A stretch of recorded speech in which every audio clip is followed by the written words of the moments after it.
माननीय अध्यक्ष महोदय,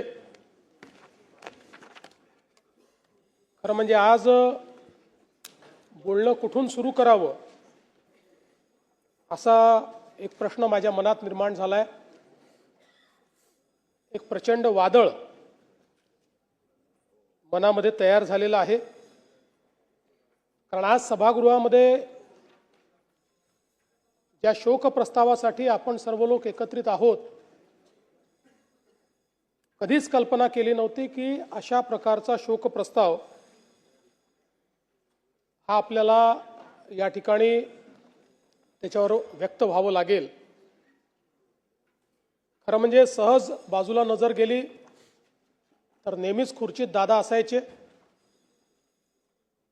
आणि सभागृहामध्ये तर सुरुवातीपासून तर रात्री उशिरापर्यंत कितीही काळ सभागृह चाललं तरी आपल्या जागी बसलेले दादा हे आपल्याला या ठिकाणी पाहायला मिळायचे। आज दुर्दैवाने ते आपल्यामध्ये नाहीत, याची निश्चितपणे खंत आहे। खरं तर यावर्षी दादांनी 12वा अर्थसंकल्प मांडला असता, पुढच्या वर्षी 13वा अर्थसंकल्प मांडून बॅरिस्टर शेषरावजी वानखेडे यांचा जो विक्रम आहे त्याची बरोबरी केली असती आणि कदाचित पुढच्या काळामध्ये महाराष्ट्राच्या इतिहासात सर्वाधिक अर्थसंकल्प मांडणारे अर्थमंत्री म्हणून दादांचं या ठिकाणी कार्य राहिलं असतं। पण अचानकपणे दादा आपल्यातनं निघून गेले आणि यावेळी हा अर्थसंकल्प मांडण्याची जबाबदारी या ठिकाणी माझ्यावर आली। खरं म्हणजे अर्थसंकल्पाच्या संदर्भात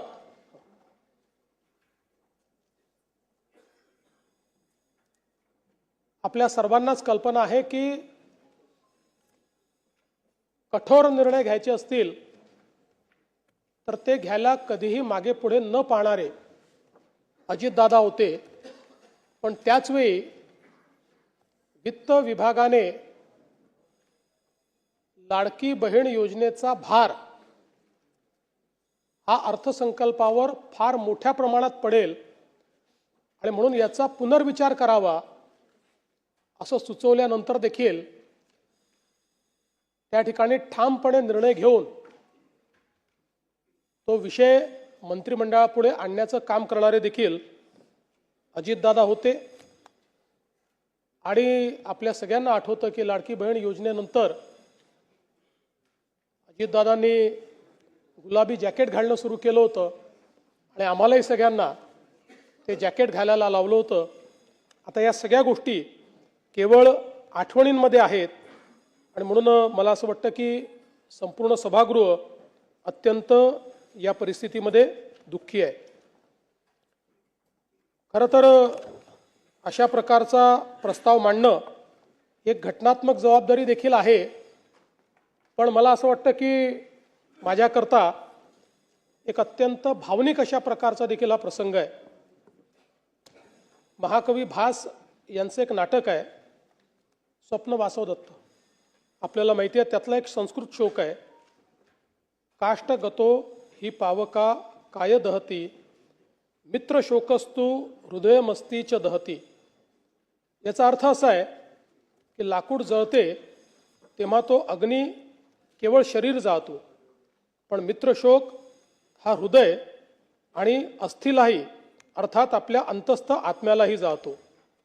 अजितदादांसारख्या एका सच्च्या मित्राचा सहप्रवासाचा असा मृत्यू होणं ही खरं म्हणजे केवळ राजकीय हानी नाही तर आपल्या सर्वांच्याच अंतःकरणाला प्रचंड वेदना देणारी अशा प्रकारची बाब आहे।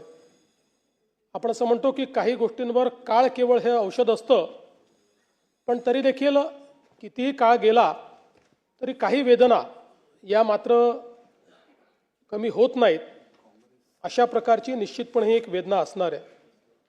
आपण अनेक वेळा राजकीय नेत्यांच्या निधनानंतर पोकळी निर्माण झाली अशा प्रकारचं वक्तव्य करतो। खरं म्हणजे ज्यावेळी एखादा ज्येष्ठ नेता आपल्यातनं ते निघून जातात. अनेक वर्ष त्यांनी काम केलेलं असतं. त्यावेळी त्यांच्या निधनाने त्यांची कमतरता जाणवते, ती पोकळी नसते. पण ज्यावेळी अजितदादांसारखा एक व्यक्ती जो राजकीय क्षेत्रामध्ये स्थिरावलेला आहे, ज्यांनी राजकीय क्षेत्राला वेगवेगळ्या पद्धतीनं पादांकरात केलं आहे, ज्यांनी राजकीय क्षेत्रामध्ये आपलं स्वतःचं अस्तित्व नेतृत्व निर्माण केलं आहे आणि ज्या व्यक्तीकडे समाज आणि संपूर्ण क्षेत्र भविष्याच्या दृष्टीनं पाहत आहे, असा व्यक्ती ज्यावेळेस निघून जातो त्यावेळी खऱ्या अर्थानं पोकळी निर्माण झाली हा जो शब्द आहे, त्या शब्दाची व्याख्या काय आहे हे आपल्याला लक्षात येते.